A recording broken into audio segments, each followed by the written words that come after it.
भजन संहिता 38। पीड़ित मनुष्य की प्रार्थना।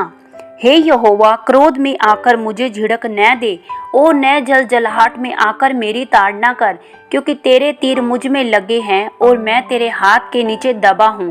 तेरे क्रोध के कारण मेरे शरीर में कुछ भी अयोग्यता नहीं, मेरे पाप के कारण मेरी हड्डियों में कुछ भी चैन नहीं, क्योंकि मेरे अधर्म के कामों में मेरा सिर डूब गया और वे भारी बोझ के समान मेरे सहने से बाहर हो गए हैं। मेरी मूढ़ता के कारण कोड़े से लगे मेरे घाव बसाते हैं और सड़ गए हैं। मैं बहुत दुखी हूँ और झुक गया हूँ। दिन भर मैं शोक का पहरावा पहने हुए चलता फिरता हूँ, क्योंकि मेरी कमर में जलन है, मेरे शरीर में अरोग्यता नहीं। मैं निर्बल और बहुत ही चूर हो गया हूँ। मैं अपने मन की घबराहट से कराहता हूँ। हे प्रभु, मेरी सारी अभिलाषा तेरे सम्मुख है। मेरा कराहना तुझसे छिपा नहीं। मेरा हृदय धड़कता है, मेरा बल घटता जाता है और मेरी आंखों की ज्योति भी मुझसे जाती रही।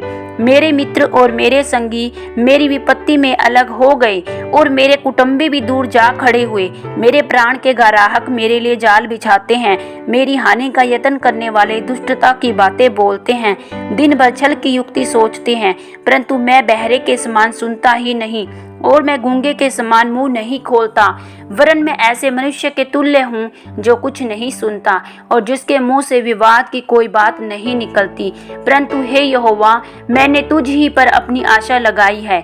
हे प्रभु, हे मेरे परमेश्वर, तू ही उत्तर देगा, क्योंकि मैंने कहा ऐसा न हो कि वे मुझ पर आनंद करें। जब मेरा पाँव फिसल जाता है तब वे मुझ पर अपनी बड़ाई मारते हैं, क्योंकि मैं तो अब गिरने ही पर हूँ और मेरा शोक निरंतर मेरे सामने है। इसलिए कि मैं तो अपने अधर्म को प्रकट करूंगा और अपने पाप के कारण खेदित रहूंगा। परंतु मेरे शत्रु फुर्तीले और सामर्थी हैं और मेरी बैरी बहुत हो गए हैं। जो भलाई के बदले में बुराई करते हैं, वे भी भलाई के पीछे चलने के कारण मेरे विरोध करते हैं। हे यहोवा, मुझे छोड़ न दे। हे मेरे परमेश्वर, मुझसे दूर न हो। हे यहोवा, हे मेरे उद्धारकर्ता, मेरी सहायता के लिए फुर्ती कर। आमीन।